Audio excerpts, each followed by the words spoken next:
ప్రధాని పర్యటన నేపథ్యంలో విశాఖ స్టీల్ని ప్రైవేటీకరణ చేయమని విశాఖ డివిజన్తో కూడిన ప్రత్యేక రైల్వే జోన్ ఏపీకి ఇస్తామనే ప్రకటనను ప్రధాని మోడీ ద్వారా ముఖ్యమంత్రి చంద్రబాబు, ఉప ముఖ్యమంత్రి పవన్ కళ్యాణ్ చేయించాలని retired CBI joint director Lakshminarayana demand చేశారు. తిరుపతి పర్యటన సందర్భంగా విశాఖ స్టీల్ ప్లాంట్ అంశంపై స్పందించారు. తాను యాక్టివ్ రాజకీయాల్లోనే ఉన్నానని, ఏపీకి న్యాయపరంగా రావాల్సిన హక్కులపై మోడీ విశాఖ పర్యటనలో ప్రకటన చేయాలని, ఆయన ప్రకటన తర్వాత తమ భవిష్యత్తు పోరాటం ఉంటుందని పేర్కొన్నారు. ప్రధానమంత్రి గారిని ముఖ్యమంత్రి గారు, ఉప ముఖ్యమంత్రి గారు వారికి చెప్పి స్టీల్ ప్లాంట్ ప్రైవేటీకరణ కాకుండా ఉండాలి, స్టీల్ ప్లాంట్ అన్నది ప్రభుత్వ రంగ సంస్థగా కొనసాగాలి, స్టీల్ ప్లాంట్ని వీలైతే సేల్లో విలీనం చేయండి, లేకుంటే స్టీల్ ప్లాంట్కి స్వతంత్ర గనులు కేటాయించండి అన్నది మా డిమాండ్. తర్వాత వచ్చేసి వైజాగ్ రైల్వే జోన్ సందర్భంగా వాల్టేర్ డివిజన్తో కూడిన రైల్వే జోన్ కావాలి మనకు అని చెప్పేసి ఆ డిమాండ్ కూడా మేము పెట్టాం.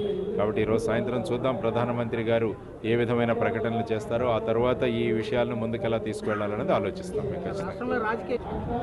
కక్ష సాధింపులు అనేది ప్రతి ఒక్కరు అటు ఉన్నప్పుడు ఇటు, ఇటు ఉన్నప్పుడు అటు జరుగుతూనే ఉన్నాయి. కానీ రూల్ ఆఫ్ లా అన్నది చట్టం ముందు అందరూ సమానులే, ఎవరు తప్పు చేసినా వాళ్ళకి శిక్ష ఉంటుందన్న భావాలు ముందుకు వెళితే అప్పుడేమవుతుందంటే రాష్ట్రం సుస్థిరంగా ఉంటుంది. ఎందుకంటే కక్షపూరితమైన చర్యలు చేయడం వల్ల మన రాష్ట్రానికి రావాల్సిన పెట్టుబడుల మీద వీటిల ప్రభావం కలుగుతుంది.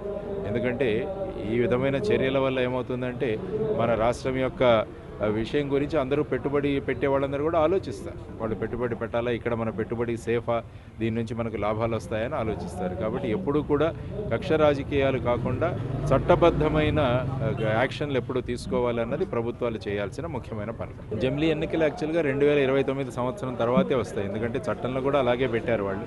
2029 సంవత్సరం తర్వాత ఒక డేట్ని డిక్లేర్ చేసి లోక్సభ ఎలక్షన్లు డిక్లేర్ డేట్, దాని తర్వాత దానికి అనుగుణంగా రాష్ట్రాల్లో అసెంబ్లీలకు ఎన్నికలు జరుగుతాయి. కాబట్టి 2029 వరకు నా దృష్టిలో ఎలాంటి జమిలీ ఎన్నికలు కూడా రావు, అవి 29 తర్వాతనే.